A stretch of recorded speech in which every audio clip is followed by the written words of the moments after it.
तर आता 8 थर 9 थर शरीराची आदिव्याधी किंवा घात अपघात होतात. तसा कृष्णाच्या दहीहंडीत अपघात नाही.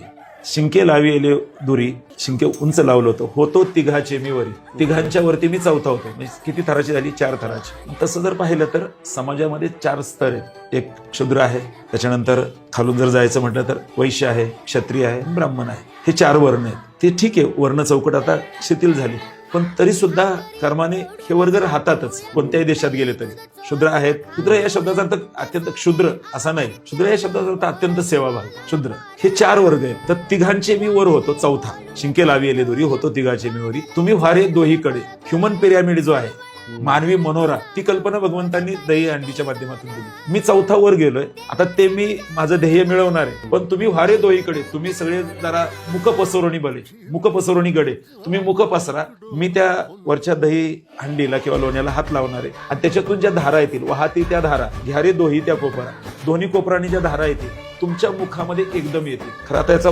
शेवटचा संदेश असा आहे की समाजाचे असे 3 स्तर आहेत. सगळेच टॉपला जाऊ शकत नाही, पण खालच्यांच्या आधाराने वरचा गेलेला असतो. तर वर गेलेल्यांनी त्यांनी एकट्याने खायचं नाही, त्यांनी खायचंच नसतं. जे तळातले आहेत त्या तळागाळातल्या लोकांचा विचार करायचा असतो. आपण ज्यांच्या माध्यमातून वर गेलेलो आहोत किंवा उच्च स्थानी गेलेलो आहोत, ज्यांच्या आधाराने. कारण की आमचे एक महाराज म्हणायचे की जी खालची तळातली माणसं असतात